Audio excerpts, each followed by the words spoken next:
Okay. Hello there, guys. I see that you have a few people here in the chat that are waiting there for a bit. I was just sitting on that after seeing the reports there about Bubba Wallace there on pit road. Debated about whether or not to go forward with it after I went ahead and set it up here. But I'll go ahead and jump into it. Thanks again for you guys for tuning in there. Obviously, first and foremost, certainly hoping that Bubba Wallace is doing okay. Again, this heat exhaustion issue, it's no joke. And, I did that feature on it last year at Sonoma, where at the same time last year, there were a lot of issues with it. And as I tweeted earlier there, a lot of these small teams, I don't know necessarily if Richard Petty's in this case, but it sounds like it from the case of this. It didn't seem like he was wearing a cool suit under that uniform. It's a very expensive unit that a lot of these teams can't afford it. They just have to rely on ice packs, and that's about it. And during these long runs under very hot conditions, it's a tricky situation. And you could say that obviously NASCAR has a long history of drivers dealing with heat exhaustion. Bobby Allison's famous accounts of driving around in his car with windows rolled up and the heat cranked up in the dead of July. But even in that same time period, they had the passenger side window open in the car, and there were other things they were trying to get going.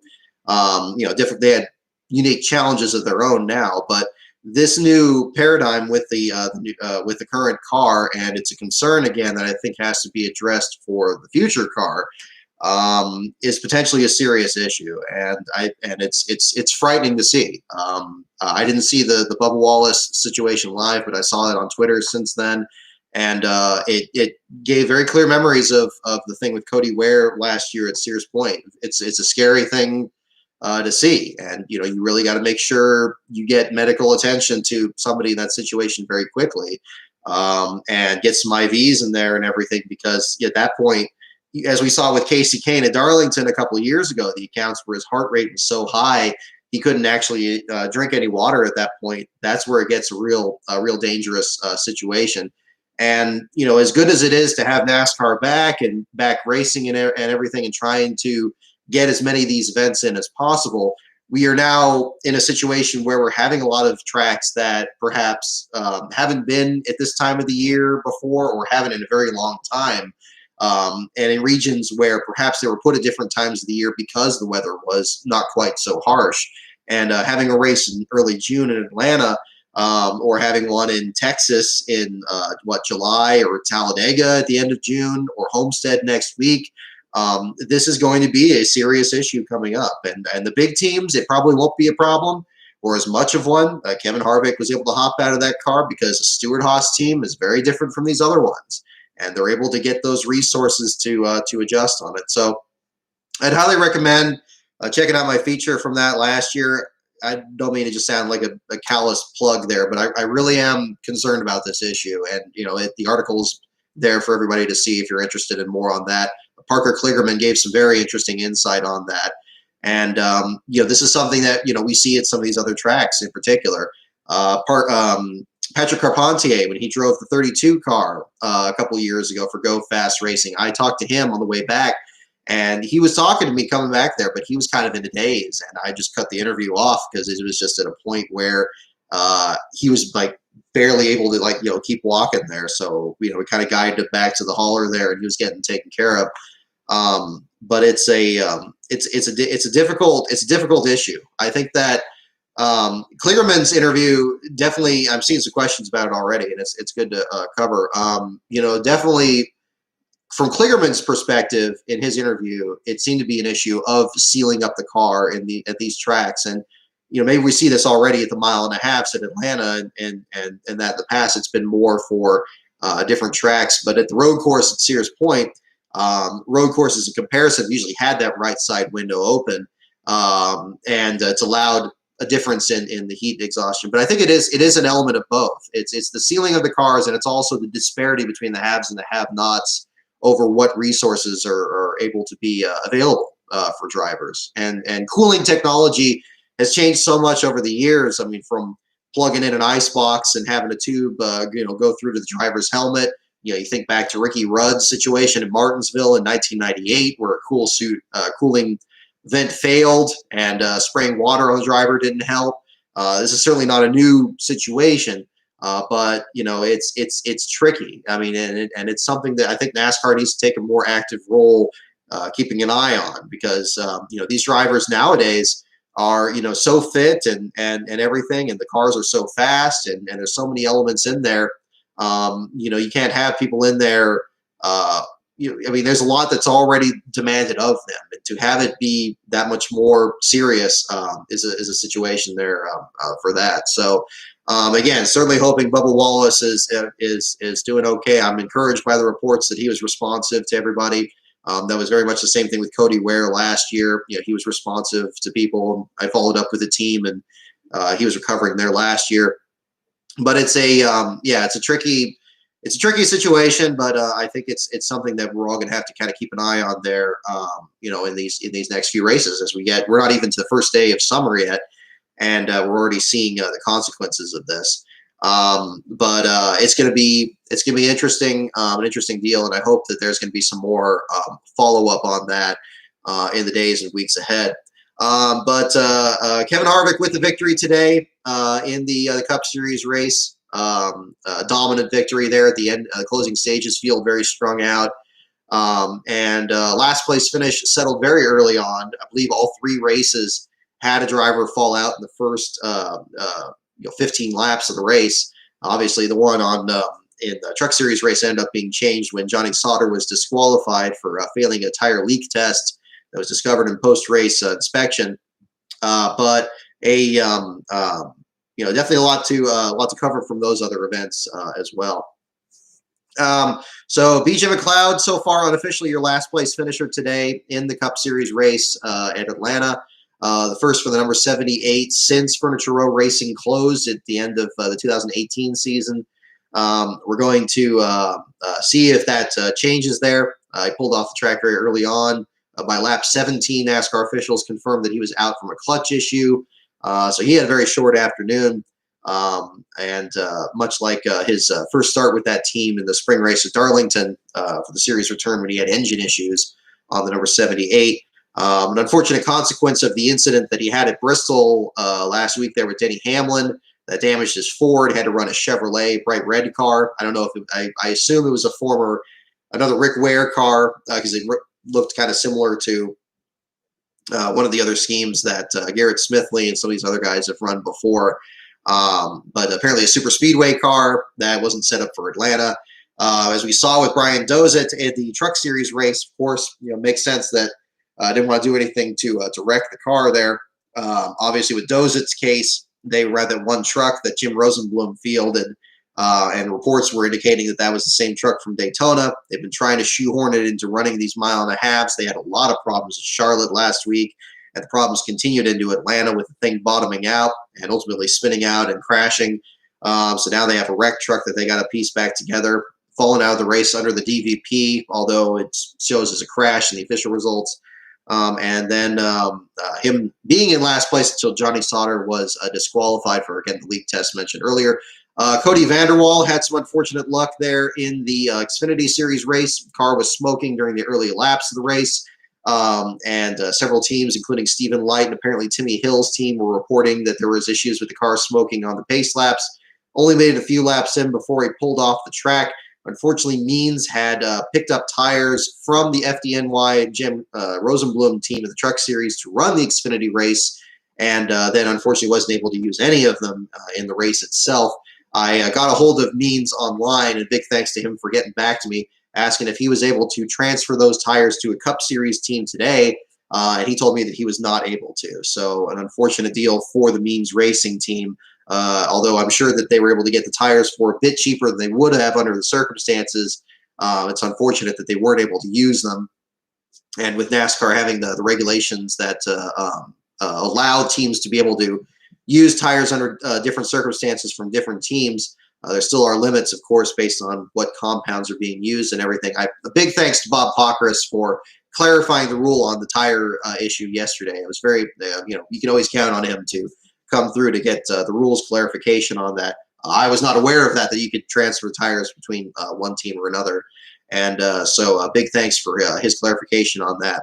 But an interesting weekend, certainly in Atlanta. Truck Series and Xfinity Series race settled ultimately amongst a series of pit road miscues and a bit of late drama. Kyle Busch and Chase Elliott having issues in the late stages of the Truck Series race. Austin Hill appeared set to be on cruise control, and then Elliott draws a late stage restart that forced the race into a green-white checker. Grant Enfinger gets around Hill and pulls off the victory. So an unfortunate deal for Hill this year. And then the Xfinity Series race, I admit I haven't watched the Xfinity Series race since Van der Waals' last place finish was locked up. But apparently, again, A.J. Allmendinger pulled off the victory after similar pit road issues for other drivers, among them Chase Briscoe and others.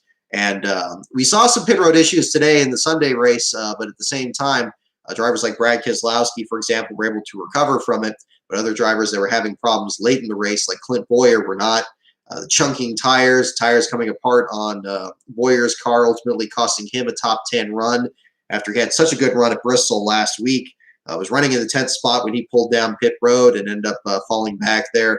So an unfortunate situation for him. But going to be interesting to see how everything shakes out on that. Goodness. But yeah, certainly A.J. Allmendinger, congratulations to him. It's good to see him. I'm troubled by the fact that, he said that he wasn't enjoying running in NASCAR in his last full Cup Series season. Again, at Sears Point, I was there when he had the bunny shift on the number 47 and tore the transmission out of the thing after winning a stage. He was just so embarrassed and contrite after that. I didn't even attempt to really do an interview with him at that point. Everything you saw already, I think Jimmy Little was interviewing him already at that point, so you would already see that from the broadcast. An unfortunate situation there with everything on that. But it's good to see that. You got a situation there with with Allmendinger getting a good run and some positives there. From certainly a difficult weekend. And again, to build again on from last week, I'm not going to go into the politics of everything from the pre-race. I know that, I've already said my piece on that on Twitter, and I'm not going to turn this into that because we all need escapism. And so we're not going to go into anything on that. Again, kind of a weird weekend, though. It's kind of unusual that today's race was so placid compared to the wildness of yesterday, but I guess the heat would certainly play a role into that.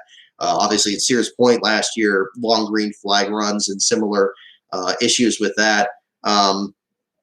Just an unfortunate deal with everything that's been going on with that. I saw a question there asking about the dunk test. From what I'm still trying to understand it too. I know Pockrass did a question with the technical inspector of the Truck Series. From my understanding, they take tires and dunk them in some kind of a tank or something because they're looking for bleeder valves or some kind of way to manually affect the tire pressure. Apparently, there was some report I saw that Sauter had an issue with his tires, which is why he only finished about 17th place at the end of the race anyway, in a truck that was as strong as it was. And apparently, they saw a leak, or at least, I don't know if it was a leak that was through a device or if it just had a slow leak. I don't know how you could judge that versus the bubbles that would come from, a cut tire versus a device, but they probably looked at the tire closer to discern that. But apparently it rose to the level of a serious penalty on that. And I guess I'm encouraged by Larry Mack today kind of doing a bit more hands-on here with his analogies about you put the cheese grater to the tire there. I would like that maybe next week he would, or I guess this Wednesday at Martinsville, give us a bit more clarification as to the tire pressure issue with Sauter. I think it needs a visual aid to kind of understand it. At least that would certainly help me, and I sense that that's certainly the same case for a lot of you guys in here as well. But I'd be interested to hear more about that. Yeah, and I mean, not exactly the best Atlanta race. They can't all be winners. We've had some good races here. I know the second Charlotte race wasn't that great, unless you were a Chase Elliott fan. It was good to see him bounce back in that one, but maybe not the most competitive race out there. But Martinsville this Wednesday should be exciting. We're going to certainly do the last car coverage on that and continue on the action going into Homestead this weekend. Again, Martinsville under the lights. Hopefully the weather is good and, less of an issue with heat and everything. Always an interesting track there to cover Martinsville. a couple statistics I'm already working on, getting the Atlanta Cup Series article up tonight. The 78 car with McLeod, again, finishing last. Last time the 78 finished last at Atlanta was in 1998 in the spring race with Gary Bradbury in the Pilot Travel Center's car. Always like to bring up Bradbury whenever I get the chance. I like his child support recovery car he ran from Mark Smith in 97. But the 78 car, Zataris, is one that's a favorite too. Yeah, it stinks not being able to go to Martinsville. I mean, that was one I was thinking of doing too. I know that the guy from Barstool Sports was talking about going there too, so I know a lot of people had to obviously change plans on that. We're still keeping things up in the air about what the plans are for this season. At the very least, at the bare minimum, still looking at Phoenix in the fall, although it's going to be very competitive to try to get in there. We're going to try to make something happen on that one way or the other and do some coverage there because I really enjoyed doing the certificates and everything last season. And certainly intend to do that again this year. And whenever we're able to get back to relative normalcy here. NASCAR reporting that we're potentially going to have some races with people in the stands. I know they're going to have military members at Homestead this weekend, which I think is a good start. Hopefully that's going to kind of gradually get us back into having at least some percentage of full capacity of fans in there, and we can work something out with that. And then maybe into the late summer, early fall by the start of the playoffs. I don't know when. Sooner the better, of course. We get to the point there where fans and media and photographers and everybody can get back in there because I know a lot of people's businesses have been hurting. I'm very fortunate in my case that this is really more of a hobby for me. But I know that people like Dalen Barr and Charlie Birch and these other guys that I know that are photographers that do fantastic work, not being able to work out there. And I'm with them. I don't see why they can't work under these social distancing guidelines, NASCAR allowing them to do it. Because, I mean, photographers are very much out there by themselves and doing the work.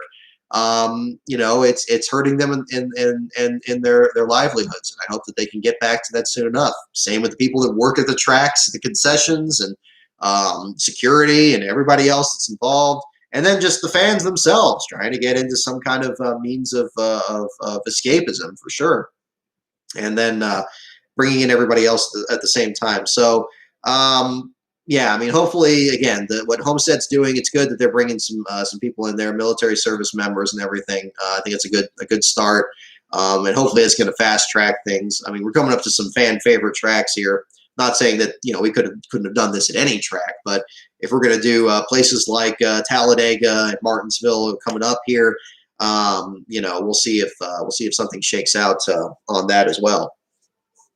I didn't watch the IndyCar race yesterday. I'm sure David Land and everybody else that are all your open wheel guys will cover that a lot more than I do. But it's good to see other sports coming back, even if it's just other motorsports at this point. And hopefully everybody else will be able to get back to some kind of normalcy in the meantime. But it's going to be tricky, and obviously there's a lot of things to balance through, and hopefully we're going to get to that point. Another thing I want to mention also, big thanks to everybody who supported my video on Johnny in the Fast White Car, my Johnny Benson video on his 2000 season. Very pleased with the response from it so far. I know I mispronounced the Oswego track. I got a lot of comments on that, but I pulled up the clip there, and I think it's a little confusing that you have tracks in Owego and Oswego and very similar spellings. And I remember being corrected on that before, and people saying that one was pronounced differently, and it's a common mistake. But I still hate making mistakes like that because it gets distracting, especially that early in the video. But whether it's something like that. But very pleased with the response to it so far. I apologize that something happened with YouTube there where I guess they muted part of one of the clips. I looked up on YouTube. Doesn't look like there's any claims on any of those clips, so I don't know why that interview from Rockingham in 2000 is scaled back in the volume. I'm still following up on that, so I appreciate you guys bearing with me on it. I appreciate those that brought it up to me because I wasn't aware of it until late last night. I'm going to try to get that fixed for you guys to check it out there. Big thanks for Beast of Metal 1989 for your $5 super chat. Fans shouldn't be allowed back until there's a vaccine or at the absolute bare minimum a reliable system for contact tracing. Neither exists yet. Well, again, I think that's certainly something to take under consideration. I have faith that the people at these tracks and the NASCAR themselves, like these other sporting leagues, are trying to find a way to work through this. And certainly in the medical field, we're being very mindful of this too, and keeping an eye on any potential increases in patient loads. Again, can't go into too many specifics on that, but it's certainly something that I think we're all being equally vigilant on. As to when's the vaccine going to be? Is that going to be the moment that we're going to be able to move past it? Is it? But I think we need to at least start trying things at smaller groups and at least kind of seeing what we can do with social distancing. And now that we understand a lot more about the illness than we did in March, when we didn't even know if it was airborne or contact precaution or anything else from there, I think there's a lot of information that we could work with. But I agree that we need to still be continuing to collect that information and staying vigilant to any changes, because it's obviously a very fluid situation. But it's tricky to kind of figure out with everything. But yeah, and of course there needs to be a lot of coordination with the states, because every state is handling this differently, and their social distancing guidelines, where they're mandating masks versus where they aren't, which businesses are affected and which ones aren't. This is the real challenge, and every country is handling this different. Of course, it's easy to forget that it's not just us. But the other challenge, of course, here in the U.S., that you have all these different states and their state governments, and then you have cities and their local governments, and everybody wanting to handle this differently and trying to work around this. It does seem like it's going to be kind of this slow increase here. It's not going to be throwing the doors open and just say, forget all the regulations. We're just going to be in a matter of actually trying to work through this and just gradually turn the heat up. So hopefully we're going to be back to that at some point. But I agree, Beast of Metal. I mean, whether it's there's going to have to be some kind of understanding of where we need to be with all this, and what's going to be the thing that's going to get us to that point. Whether it's the vaccine, or whether it's a certain percentage or a certain rate of new cases or anything like that. I'm not going to pretend to know the answer, but that could very well be what the mark is. And if that is what it is, I think that there are experts that we can consult on that and hopefully bring us to that. And certainly, hopefully sooner rather than later. It's been a difficult, to say the least, a difficult year for everybody. And I certainly hope that at the very least, there are fewer days ahead of us on this, on everything that's been going on with the pandemic than are behind us. And I think I think a bit of hope on that, I think, is to be encouraged. So hopefully we get to that point. But again, thank you for the super chat, Beast of Metal. And again, one of my biggest supporters here on the Patreon, by the way, too. So big thanks on that as well.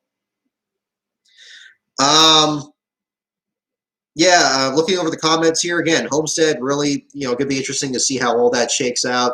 I was really, I looked at your comment earlier. Which one was this here? LaJoy Fan 32. Yeah, it was going to be interesting to see what things were going to look like at the track in March. It's certainly going to be interesting to see that track without separated from the context of the championship. We can actually enjoy the racing there throughout the field, and not just the championship 4. I think that by itself is going to be interesting.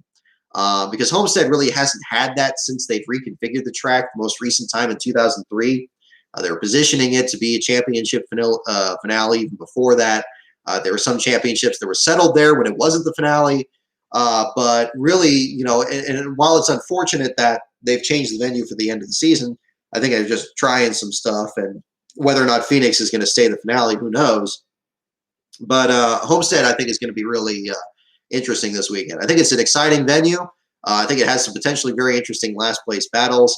But again, it is going to be an issue of the weather and of the heat and of the exposure and what is going to be, what these teams are going to be able to do to contend with it.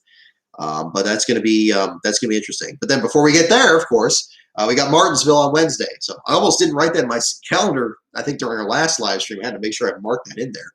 But we're going to see some interesting races at interesting times. NASCAR also unveiled their new extent to the schedule through, I believe, the beginning of August. Among that were reports that the Pocono doubleheader is not going to have fans in the stands. And then now Indianapolis is not going to have fans in the stands for July. If this is going to extend to the end of this period at the beginning of August with New Hampshire for a standalone event, I don't know. We're all going to have to figure this out 1 week at a time. But each of these tracks is kind of bouncing back and forth, and it would be interesting to see what happens on that. We'll do some trivia here in a little bit. Also, I do have the trivia thing here as well, so we'll jump into that. If you guys have any other questions on everything that happened from the race, seeing plenty of comments here. Thank you everyone for joining in. By the way, we've got 29 people here in the chat. Certainly, I'm sure everybody's got plenty to talk about. If you have any questions or anything, go ahead and jump on in, and we'll keep this everything on there. And in the meantime, we'll do a bit of trivia. So we are again doing the Trivial Pursuit thing from the late 90s. We'll do the categories. Oh, by the way, I know I mentioned I was going to wear the Tyler Jett shirt for today. I haven't found it yet. I'm still digging for it. I'm going to find that, and I'll at least get a picture of it to share with it on Twitter. It's a pretty cool design. I found this a couple years ago, but that'll be online there for you. I got the William Byron one on today. Didn't help his luck today, I'll tell you that. But hey, there you go. Okay, categories. First one is NASCAR. Second is pits. Third is teams. Fourth is tracks. Fifth is drivers. Sixth is the wild card. Whoever wants to go ahead and drop in any suggestions of which category you'd want to do on this. Just checking my Twitter feed here in the meantime. All right. Let's see.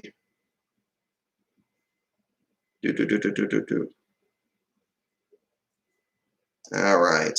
Wow. Okay. Interesting. A lot of debate already on the cool suit thing. Okay. Good. I'm glad it's getting talked about. Hopefully it gets talked about more. It needed to be addressed last year, and we can't keep having these guys passing out. It's too scary of a thing to see, and I hate that we had to see it on TV. But again, hopefully Bubba's pulling through okay, and hey, anybody else in the field, there's probably others. If he's exhausted, there's probably other guys are too. So we'll just stay tuned and see what's going on with that. Okay, I've seen a lot for teams. I have indeed. Okay, yeah, we're gonna do teams, and we will start with that today. Alrighty. What 1997 race marked Cale Yarborough's first NASCAR Winston Cup win as an owner? What 1997 race marked Cale Yarborough's first NASCAR Winston Cup win as an owner? What 1997 race? Which race marked Cale Yarborough's first Winston Cup win as an owner?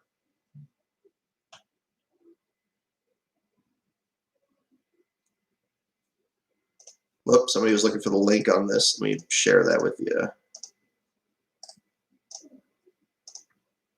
Oh, nope, not that. Not the YouTube link. Hang on. Here you go.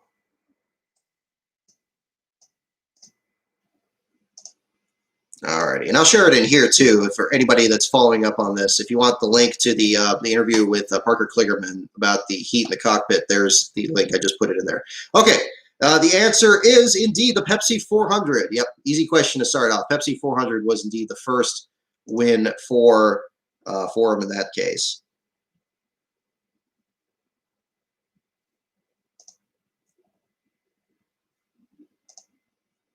All right. I'll probably look at the pictures. Okay.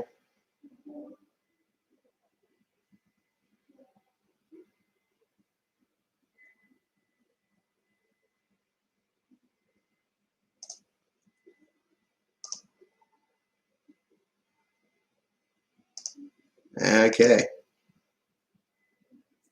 And again, people raising some interesting issues. Just kind of browsing that there already, talking about yeah, don't blame the team. It's like, okay, that's whether or not Harvick had a suit or anything like that. Again, it's still an issue. Whether or not whether it had a factor or not, it at least draws focus to the issue of the issue with the heat. So I understand the concerns. And again, I don't know if RPM doesn't have the same resources, but I have a sneaking suspicion that it's pretty clear from the reaction that, look, we can't have the guys passing out. So change something. All righty. What car number did Bill Elliott drive to win the Winston Million? Oh, goodness. Okay, well, here we go. What car number did Bill Elliott drive to win the Winston Million? Okay, we got a couple easy ones to start off with. Indeed, the answer is, of course, car number 9. You guys got it. A8.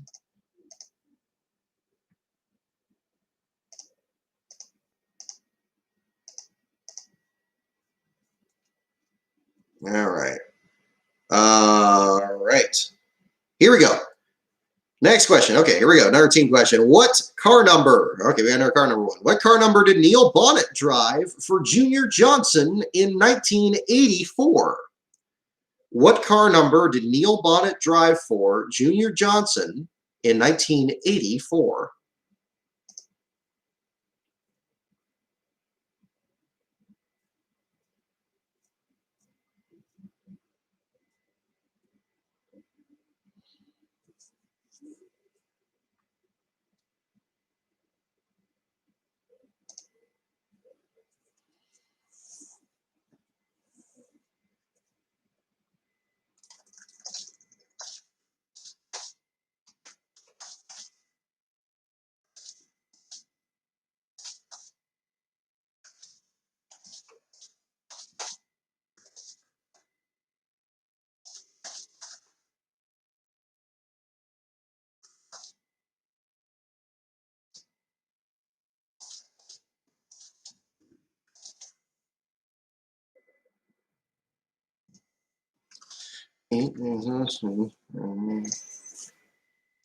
Oh, something beep there. Okay. Alrighty. Sorry, we're coming back and forth here. Alrighty. And the answer is number 12. Number 12 is indeed the correct answer. Oh, you actually got a good spread of numbers here. 12 is the indeed answer. Okay. Here we go. How many, excuse me. Hello there, everyone. How many of Felix Sabata's first 6 wins were driven by Kyle Petty? How many of Felix Sabata's first 6 wins were driven by Kyle Petty? How many of them? Hey there, AJM. How's it going? Welcome again, everybody.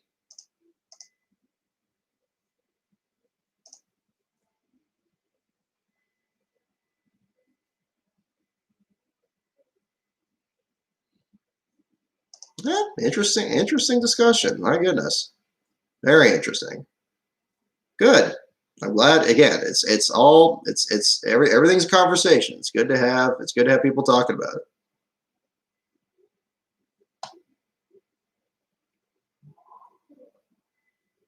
Oh boy, and there's some other stuff too. Okay. Alrighty, how many of Felix Sabata's first 6 wins were driven by Kyle Petty? And the answer is 6. All 6. There we go. All 6 of them. High octane cards. You got it right off the bat there. There we go. It's like a few. Ross Chastain 10, Stephen C. Yeah, you guys got it. Okay. Don't you just love trick questions? You think it would be less than that, but there you go. Alrighty. Here we go. Okay, we got something a little harder. I'm trying to get something like crazy, like that one about the I don't know, something about like modifieds or something. What 50s Ford executive took Buddy Schumann to Detroit to discuss how to build race cars? Hey, there we go. We're stepping up the curve just a little bit.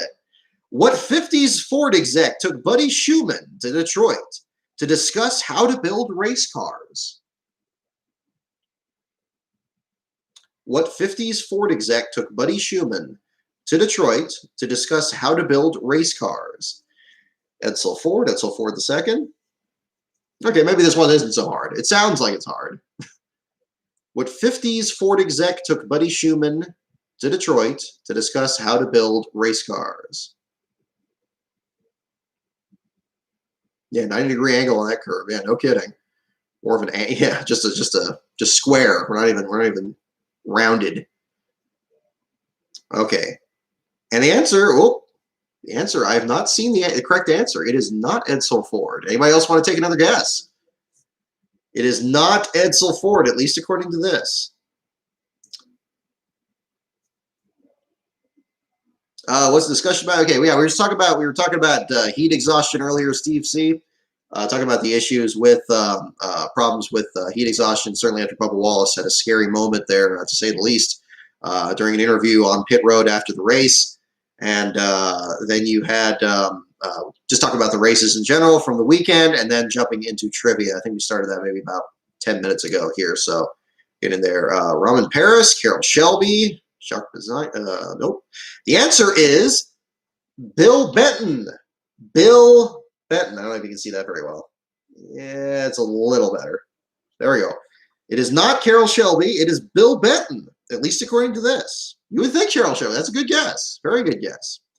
Bill Benton is your correct answer. 50s Ford exec. So there we go. There's a real snubber. Yeah, no, same reaction I'm having. News to me.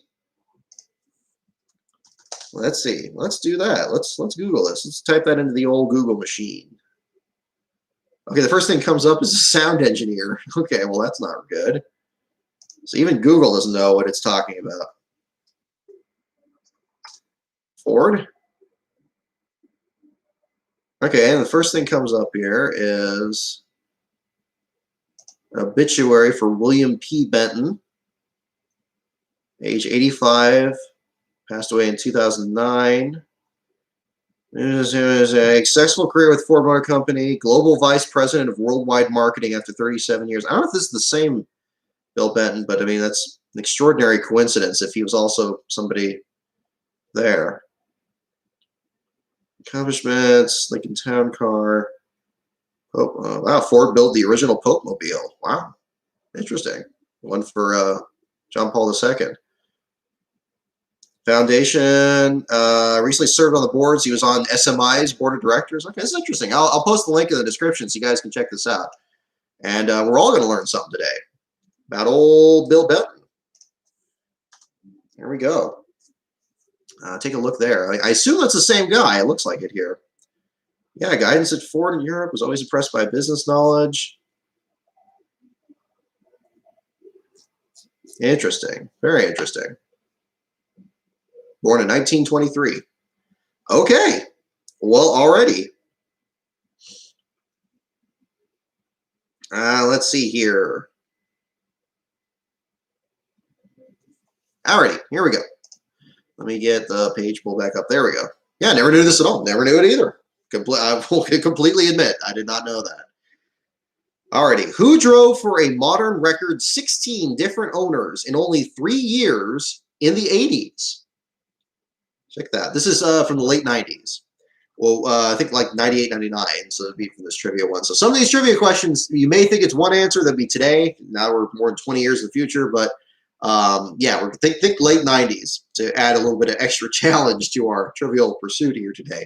Who drove for a modern record 16 different owners in only 3 years in the 80s? 16 different owners in only 3 years, a modern era record. Who was the driver? Yeah, Cale Yarborough, Morgan Shepherd, Herschel McGriff. Morgan Shepherd, any other guesses? Reading it again. Who drove for a modern record 16 different owners in only 3 years in the 80s? That is the question.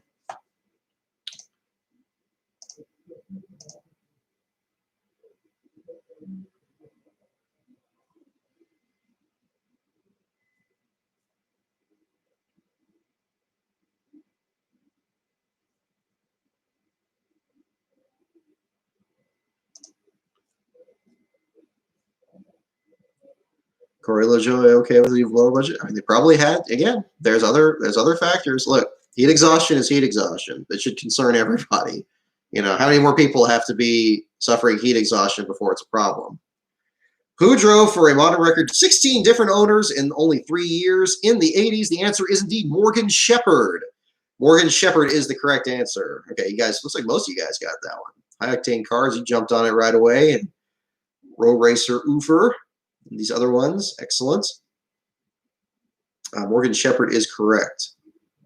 Yeah, I was saying LaJoie. I was reading a comment on the heat exhaustion thing. They're saying Corey LaJoie did not have heat exhaustion for a lower team than Bubba Wallace and Bubba did. Again, there could be other factors in there, but yeah, it's still again, we can split hairs onto how and why and everything, but the fact of the matter is the issue remains. So, you know, do people want to be right or do people want to fix the problem? I mean, come on, really. All right. What soapy sponsor celebrated a 5th anniversary with Ricky Rudd in 1998? What soapy sponsor celebrated a 5th anniversary with Ricky Rudd in 1998? High Octane Cards, you're the ringer, man. You got it right off the bat. Everybody else has 2. The answer is indeed Tide. T-I-D-E. Tide. Same stuff that saved the ending of the 2012 Daytona 500. All right, let's get some more. Let's see if we get some harder teams questions here. Okay, now that's too easy. Who was dubbed the Forgotten Petty in the book The Pride is Back? Here we go. Who was dubbed the Forgotten Petty in the book, quote, The Pride is Back? Who was dubbed the Forgotten Petty in the book The Pride is Back? We got Kyle Petty, Richie Petty. Any other guesses? Maurice? Several good guesses. Yes, Rick Mast's interview on the Dale Jr. download is really good. Thank you, Andrew. Definitely. Carbon monoxide poisoning, just as serious as heat exhaustion. Of course, when Cody Ware's thing was, Rick told me that was carbon monoxide poisoning at the time. Could have been heat exhaustion too at the same time. He was very clearly flushed when he was brought out of the car, so there's a different issue. Who was dubbed the Forgotten Petty in the book The Pride is Back? And the answer is indeed Maurice Petty, Beast of Metal. You got it, man. Richie Petty would have been an interesting answer. Drove the 53 car briefly, ARCA in the Cup Series. Or I guess in ARCA he had the 41, but he had the 53 in the Cup Series. Maurice Petty is indeed the answer. There you go. NASCAR fan 93-100. There you go. Still need to mail out those scripts from the Johnny Benson thing from last Friday. I have those all set up. I just got to mail those out tomorrow. So you should be getting those soon as well. Getting that all together. All right. Who grabbed the number 33 Kleenex Chevy to clean up in the 1998 NASCAR Busch circuit? Busch question. Who grabbed the number 33 Kleenex Chevy to clean up in the 1998 NASCAR Busch circuit? Who grabbed the number 33 Kleenex Chevy to clean up in the 1998 NASCAR Busch circuit? Okay, we got Tim Fedowa, David Green, Tim Fedowa, several from Tim Fedowa. Any other guesses on here? Who drove the number 33 Kleenex Chevy to clean up, quote, in the 1998 NASCAR Busch Series circuit? And the answer is indeed Tim Fedowa. Yes, Tim Fedowa is indeed the correct answer. Alrighty. What driver's pit crew won the 1996 76 pit crew competition? What driver's pit crew won the 1996 76 pit crew competition? That is our next question. What driver's pit crew won the 1996 76 pit crew competition? We have guesses for Jeff Gordon, Dale Earnhardt, Mark Martin. Several guesses. Here we go. Any other guesses on this? What driver's pit crew won the 1996 76 pit crew competition? Terry Labonte. Okay, we got three crazy answers here too. Okay. All right, and the answer is Terry Labonte. John Mack, you got it, man. There you go, John Mack. Terry Labonte. Bingo. I still maintain he's the most surprising one to me that didn't win the Daytona 500. Tony Stewart is a very close second because he came even closer than Labonte to winning the 500. But I think in terms of overall achievement and for longevity in the sport, I would still rank Terry Labonte above Tony Stewart. I stand by that, and that's where I am on that. Let's see. Who won the 1996 All-Pro First Team Award for General Mechanic? There we go. Wow. This is still a teams question? Yeah. Who won the 1996 All-Pro First Team Award for General Mechanic? Who won the 1996 All-Pro First Team Award for General Mechanic? This is under the teams category. We have not changed categories. Who won the 1996 All-Pro First Team Award for General Mechanic? Chad Knaus, Rusty Wallace. Yeah, Rusty Wallace is a good candidate also for the 500. again, other than 1999, maybe 2000, although Dale Jarrett pretty much had that one. You know, him and Johnny Benson had the best runs in that. 99 for sure. Rusty, I thought for sure was going to win that one. And then Jeff Gordon did what Jeff Gordon does. Who won the 1996 All-Pro First Team Award for General Mechanic? Larry McReynolds, Gary Dehart, Todd Parrott, Chad Knaus, Marcus Peters, Kirk Shelmerdine, Jeremy Mayfield. Several guesses. What is the answer? The answer is Dan Ford. Dan Ford. How about that? Now, who was General Mechanic? Okay. Now I'm trying to remember who that was. Dan Ford, General Mechanic, NASCAR, 1996. Hendrick, okay. Looks like it was with Hendrick. Is it with Terry Labonte? We do a little bit of hunting here.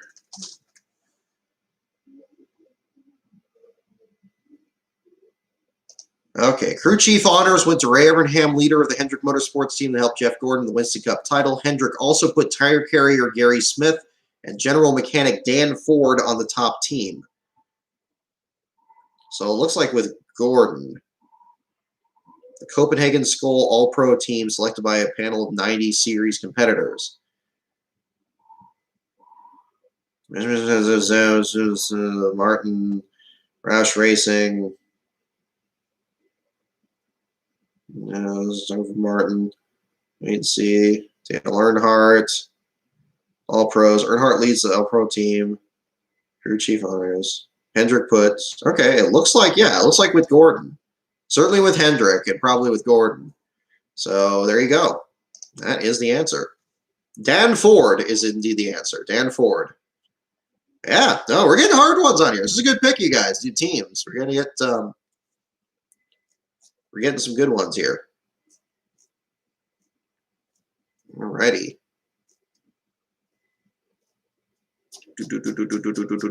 Just scrolling through here. Bubba's been released from the care center. That's fantastic news. Excellent. Okay. Alrighty. All right. No, not that. That one's too easy. Okay. What race team is said to have set the standard for teamwork in racing? There we go. This is a simple sounding question, but it's really interesting to think about who actually took credit for this. What race team is said to have set the standard for teamwork in racing? What race team is said to have set the standard for teamwork in racing? Which team is said to have set the standard for teamwork in racing? We have guesses for the Wood brothers: Hendrick, Junior Johnson, Dygaard, Hendrick, Penske, Johnson. Several guesses. What race team is said to have set the standard for teamwork in racing? The answer is the Wood brothers. The Wood brothers, indeed. MLG Pro Swag 69, you got it. Nice. Nate, you got it too. Andrew Hayes, you got it. There we go. All right. Okay, not on that one. Ooh, okay. Here we go. This is interesting. What NASCAR team owner's construction company helped build the channel? There we go. This is a timely thing. What NASCAR team owner's construction company helped build the channel tunnel, the tunnel between England and France? I think it's called, I don't know if it's still called that today. I know it was called that back in the 90s. The channel. What NASCAR team owner's construction company helped build the channel? We have guesses for James Finch and Phoenix Racing. Any other guesses here? What NASCAR team owner's construction company helped build the channel? Massive feat of engineering is our next question. What NASCAR team owner's construction company helped build the channel? James Finch does make sense when you think construction companies. Also, another good interview. I believe that was on Seinfeld, right? That was a good one. Certainly interested in getting his thoughts on Neil Bonnet and everything around that. And the answer is Gary Bechtel. Gary Bechtel of old Diamond Ridge Racing from the West Coast just was honored in West Coast Hall of Fame at Sears Point last year. Dr. Jerry Punch was actually in town to help him celebrate there. So again, congratulations to Gary Bechtel, and congratulations for being the correct answer on that question. How about that? I didn't even know Gary Bechtel was in the construction business. Seemed like that was a James Finch one. I would have almost put money on that. Gary Bechtel is your answer. Yep, the 2019. That's the one. That's the one. Gary Bechtel. Yes, just received some honorary ones. I don't know if I made mention of that last year, but that was, yeah, when I ran to Dr. Jerry Punch, that's what he was there for, was award ceremony for Gary Bechtel. So, okay. Let's see if we get even, okay, no, that was too easy. All right. Yeah, no.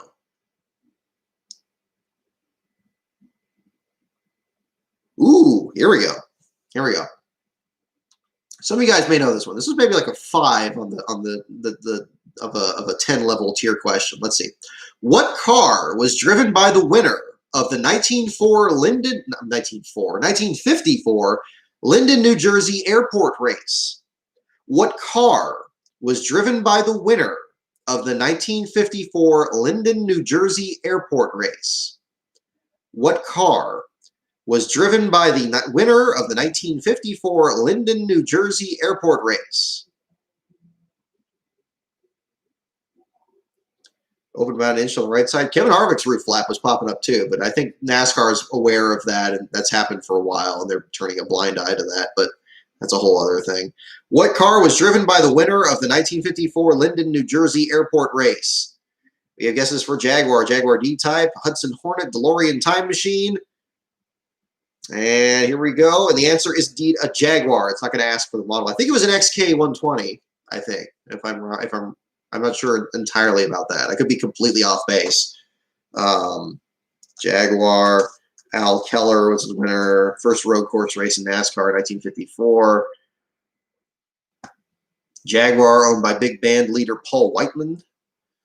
XK120, 1948 XK120 is the exact model. And for those of you who need that, well, here. I'm going to try to do more of this in these chats. I'll drop in links that I'm looking at so you can see this here. Yeah, the only one with a foreign manufacturer till, yep, Kyle Busch in 2008 at Atlanta, the race we saw today, which also wasn't a very good race. But hey, there you go. I believe that car's red and white, too. I thought it was green and white somehow. My mind's eye looking at that black and white picture, I thought it was green and white, but I've seen models made of it where it's red and white, which make that really stand out. I bet that's a pretty sharp-looking car. And Jaguars, they have the British racing green that seems to be the traditional color, but I guess bringing it over here and having an American drive it, they're going to do something a little different with it. Oh, yeah, actually, you see a picture of the model on the page. Beautiful job on it, too. We should save that picture. It's pretty rad. Al Keller. Car number 4, first road course race. We should run airports again like they did Cleveland with the IndyCar series. Wow, Beast of Metal, thanks again for the other super chat. $10 super chat for Beast of Metal. I've said it before and will do so again. If NASCAR wants us to take the DQ policy seriously, they need to burn a legit superstar. Johnson doesn't count because he's a fossil and NASCAR hates old people. Well, agree to disagree on that, but it's possible. And we've seen drivers get burned by this before a bit, but with the disqualification thing, we've seen drivers further back, and Jimmy Johnson, I still think that was pretty big. Certainly from the number of hits that article got after that, I think a lot of people heard about that, if not from social media, from that article. Johnson's disqualification was pretty significant, I would say. So was not Christopher Bell, Eric Jones's from a top 5 at Richmond last year that was going to get him into the next round and ultimately knocked him out of the championship. I thought that was pretty big. What would be a heavy hitter? I mean, talking, Kyle Busch or Kevin Harvick or something like that. Although Harvick's penalty at Texas, which led into Phoenix in his go or go home race, I'd say that was a pretty big penalty right there. And of course, that one really started us on this trend of bringing back disqualifications. But yeah, I mean, maybe with things now, I don't know. Ross Chastain, yes, mentioning him in the Truck Series, that was a big penalty for sure. He had to dig back out of that and win a Gateway and win from there. And that was an exciting drama to follow, although a lot more excitement than I'm sure he wanted to deal with. Yeah. He was a good 100 points out by the end of Roval. Well, yeah, it's because he finished last in the Roval after he got disqualified at Richmond. It didn't help. you have runs like that, it's not going to put you in a good situation. But it's easy to forget if the Richmond thing held, he was going to be in much better position, and hopefully he wouldn't have finished last at the Royal Hole and crashed out. So different scenario there. Yeah, besides Elliott, there's that. Well, there you go. Let's see. Okay, no, we did that already. Yeah, the answer was a Jaguar. James Sykes, thank you for the $5 super chat there. Love the Johnny Benson video. Keep up the outstanding work. Thank you so much. I'm glad, James, that you enjoyed the video. Next video is already in the works, and I think this one's going to be particularly exciting. If you like the Benson video, I think you're going to like what's coming up on this next one here. I don't know if it's going to be ready on the same 2-week increment that I've been able to do here for these last, I think, 4 videos I've had. I'd like to keep it going. So I've enjoyed doing these Friday night hangouts, really, after the premieres of these videos. Would love to be able to keep going with that. If it's not going to be in those 2 weeks, it's going to be as soon as possible after that. But it's going to be a very interesting video. So there is another one in the works. I appreciate everybody. Keep those suggestions coming. I know I've been receiving them, and NASCAR Man's been receiving them. Keep those coming, because we both thrive off of that. And keep checking out my videos and his videos and sharing them out there. There's a lot of content we're working on and trying to grow our brands and everything with the videos on YouTube. So again, big thanks everybody for supporting both my work and his work as well. So we're going to keep doing some more stuff coming up there. Randy LaJoy video? Yeah, we'll see. We'll see. I'm not going to let on yet. I'm not quite ready to announce it. I haven't even announced it on the Patreon yet. But the first word is going to be on the Patreon when we do get there. Grunge Gadget, thank you for supporting 3 before February as well. I'm very proud of that one. I'm glad it came out as well as it did. There's a lot that I'd like to even add to it since then.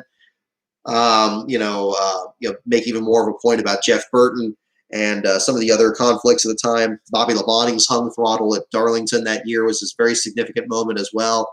But just again, shows how significant that season was. I think anything that encourages people to look at that season more critically, I think is something positive and something that we can certainly learn from there. All righty. What manufacturer, as of 1998, we'll say, what manufacturer has won the most Busch Clash and Bud Shootout events? What manufacturer has won the most Busch Clash and Bud Shootout events? Which manufacturer? Yeah, very good job by NASCAR Man, by the way, on that one on the open wheel series. That was suggested to us by Seth Eggert over at Darlington. Was talking to me about that. He said, like, yeah, are you looking for some ideas? I was interested about the Speedway series. And I sent an email to a NASCAR Man that night when we were waiting out the rain at Darlington, and he was already starting to kind of work on it there. I got the script to me this spring, and we were working on that. So that one has been a long time coming. So big kudos to both Seth and especially NASCAR Man for the work that he did on that. I was just the one fortunate enough to read the script. He did all the work on that, so that was some heavy pulling on that, and he did a good job. Got some more stuff I'm working on with him as well, so keep tuned on that. Alrighty, what manufacturer has won the most Busch Series, Busch Clash, or Bud Shootout events? We have several guesses for Chevrolet, one for Pontiac, and there we go. Alrighty, and the answer is indeed Chevrolet. Chevrolet is the correct answer. Thank you, Beast of Metal, for also spreading the word there on 3 before February as well. I appreciate it. Again, more people to see the video, I think that'd be great. A relatively small channel in the YouTube scene. I appreciate everybody's support here and sticking with me here on these live streams. Obviously, sometimes we've had some of these here under better circumstances than others, but I think hope that for at least 45 minutes to an hour or so each one of these races here got a little bit of escapism that we can all enjoy there. We'll see if we do one here from Martinsville this Wednesday. If it's a particularly crazy one, we'll probably go ahead and do one. We'll see. We'll play it by ear on that. But if not that, certainly for after Homestead's doubleheader weekend, we'll do one next Sunday and do that as well. So stick around on that. Next question on teams. We'll do a couple more here and wrap this up because I know we're getting a little bit later here on the East Coast. What make of car was driven by the most NASCAR Winston Cup champs in the 80s? In the 80s. What make of car was driven by the most NASCAR Winston Cup champs in the 80s? What make of car? Don't look it up. Go ahead and just pop your guess in there. Oh, you've been watching since 2009. My goodness, during the second season of BSGN, man, you are a lifer. Thank you so much for your support. On there, LaJoy Fan 32. What make of car was driven by the most NASCAR Winston Cup champs in the 80s? We got guesses for Chevy and Ford and Oldsmobile and Buick and Monte Carlo. The SGN forever. Right on. Absolutely. I still got the logo in the archive or something like that. Maybe I'll have to make some bumper stickers or something like that. I don't know.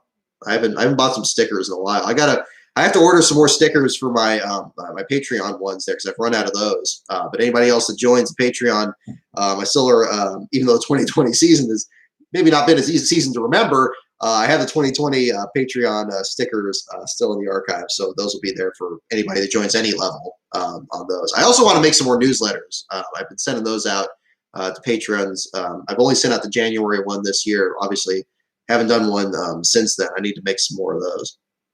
What make of car was driven by the most NASCAR Winston Cup champs in the 80s? And the answer is indeed Chevrolet. Chevrolet. And Oldsmobile did indeed run in the 80s. Maybe not for the entire decade, but for a lot of it. Certainly by the late 80s they had them, but they had them in the couple of years before that as well.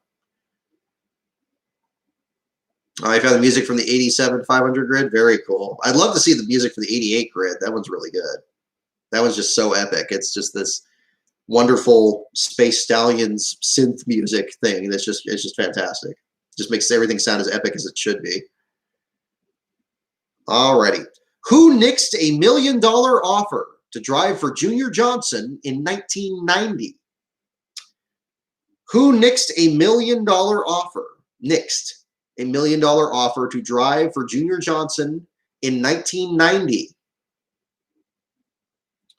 Who nixed $1 million offer to drive for Junior Johnson in 1990? Who declined an offer to drive for Junior Johnson, being paid $1 million in 1990? And the answer is indeed Alan Kulwicki. You guys got it. You guys got it. There you go. Bill, you were on the right track there, Mel G. But yeah, he eventually did drive for him. But yeah, not until 1992. But indeed, Alan Kulwicki turned it down. That's a great thing about that whole 92 season. I know people were talking about this last night in terms of video ideas, talk about the 92 season. The interconnectivity between, especially Bill Elliott and Alan Kulwicki, that they had that commonality with Junior Johnson, and one team, when driver wanted to do it his own way. I mean, just such an amazing story. And I know it's been played up a lot, and everybody's done their own version of it. But it's a story people don't get tired of hearing about. I mean, we saw it today. They talked about Jeff Gordon's first start and Richard Petty's last. It's iconic with the Atlanta track, regardless of the change of configuration. Just amazing. All right. Oh, here we go. This is a good one, and this is actually this clarifies something I did not know during research recently. Who piloted car number 35 for International Sports Management in 1998? Pay close attention to this one. Who piloted car number 35 for International Sports Management in 1998? There may be a reason that this answer may come to mind a little bit quicker than usual. Some of you probably knew this already. Who piloted car number 35 for International Sports Management in 1998? Well, Gary Bradbury, I think you are right as well. But indeed, the answer is Todd Bodine. Todd Bodine is the one they're looking for. The Tabasco Fiasco, part of the Johnny Benson video, Johnny the Fast White Car, still available on YouTube right now. I didn't realize that's what ISM stood for. I actually didn't pull that up in my research. International Sports Management. So yeah, again, no connection to the ISM company that ultimately took up the sponsorship of Phoenix briefly. But an interesting scenario there. So yeah. Alrighty. Okay, no, not that. We're going to do one more question here. Okay, one more question for tonight here. Yeah, ISM was. They said that they were in IndyCar as well. They were trying to expand it into Cup, but I didn't really know much about that. But yeah, an interesting deal there. Alrighty, so here we go. Last question of the night: who gave all three Flock brothers their NASCAR Winston Cup rides for 1950? We're gonna go way back, way back. Who gave all three Flock brothers their NASCAR Winston Cup rides for 1950? Who gave all three Flock brothers their NASCAR Winston Cup rides for 1950? Smokey Unick, Studebaker. I don't know. Okay, go ahead and guess. Last question tonight. Go ahead and guess. There's no such thing as a bad guess. Ted Chester, Holman Moody, Red Byron. Don't look it up. Just go ahead and just punch it in. Punch in your guess. Who gave all three Flock brothers their NASCAR Winston Cup rides for 1950? Who gave all three Flock brothers their NASCAR Winston Cup rides for 1950? Alrighty. Steve Urkel, Studebaker, Holman Moody, Ted Chester. Alrighty. Lee Petty, Junior Motorsports, Buck Baker. Any other guesses here?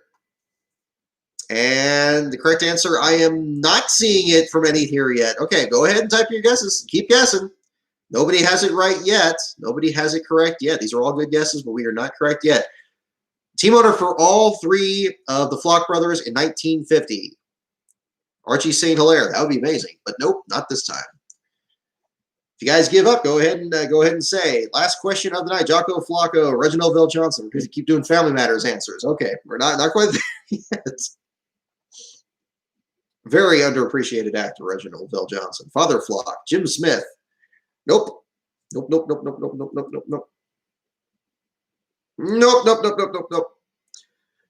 Smokey Unick. Nope.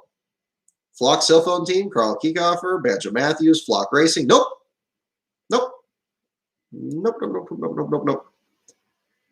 Cliff Huxtable, Kai Kaiser. No. Nope. Anybody can still guess. Nobody's got it correct yet. Herb Thomas, Funny Flock's sister, Birdie Racing. We're gonna get some really interesting answers here. The problem is this one the name that comes up here is probably common enough that if somebody just makes a random guess, like some of these guesses here, you might actually still get it correct. It is not Carl Kiekhofer. It is not John Weatherly. It is not Uncle. It is not Big Bill. It is not Jocko Flacco. I see Scott going for that. Alrighty. Yep. No, we'll just keep waiting here. John Benson Sr. Nope. Joe Bob. Nope. Make sure nobody's guessed it. I don't think anybody guessed it. I haven't seen it yet. No, not yet. The question again. Yes, I'm sorry. Let's go back to the question. Who gave all three Flock brothers their NASCAR Winston Cup rides for 1950? 1950. Joe Biden. No, not quite. Petty Enterprises. Nope. Who gave all three Flock brothers? Was it Bob, Fonny, and Bob Flock, Fonny Flock, Tim Flock? Who gave all three Flock brothers their NASCAR Winston Cup rides for 1950? It is not Joe Biden. It is not Paul Goldsmith or Adam Jacobowitz. Their dad, Lee Petty, Raymond Parks, Hudson. Nope. Raymond Parks is a good guess, but it is not that either. President Jimmy Carter, Phil Swift. Nope. Nope. We're going all the way. I'm ready. I'm comfortable. I can sit here for a bit. Try to make sure I remember it in case this thing blacks out on me. Smokey Unick, Ray Fox. Nope. Tim Flock himself, John Madden. Nope. 1950, the three Flock brothers gave their rides in NASCAR. Raymond Fox. Nope. In 1950. Now, I could be wrong about this. Yeah, I see your comment there, 8206. It's possible that maybe somebody sat out the season, but it does say all three Flock brothers. So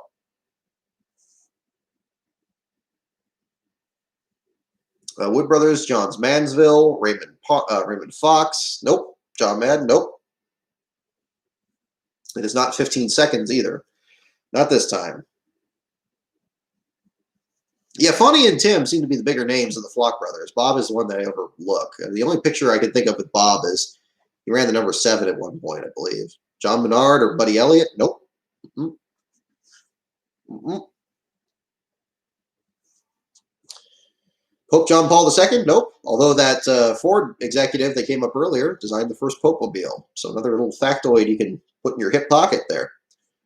Somebody had to make it. How about that? Bill Rexford? I had to look it up. Yeah, no. Well, yeah, you might have guessed it. You never know. Bill Rexford, John Menard, Harold Kite, Buddy Elliott.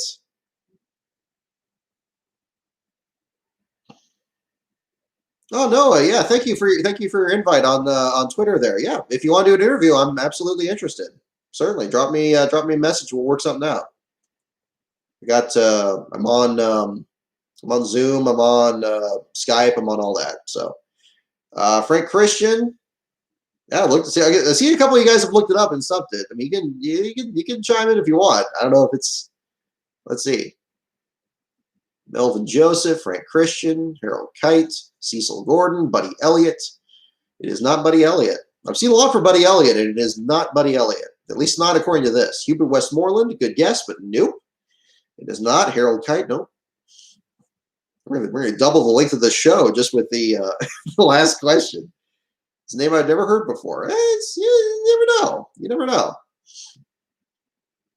Herschel McGriff. How it is not Billy Elliot, I don't know. It is not Sheev Palpatine.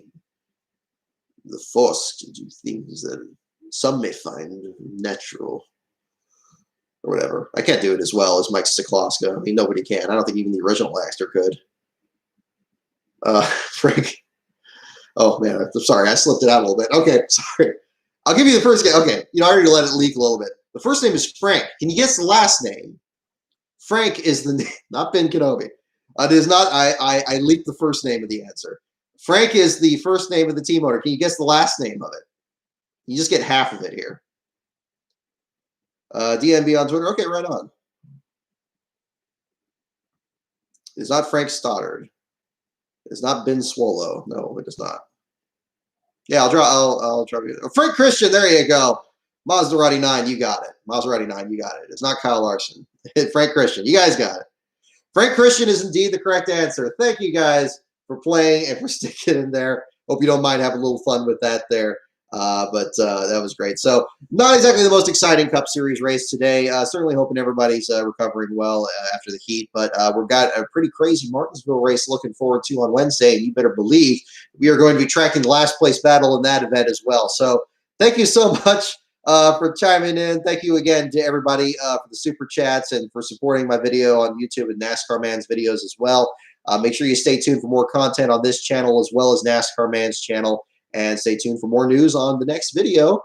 But in the meantime, yeah, if you have any other questions or anything else you want to talk about, at LastCarOnBrock is the Twitter account.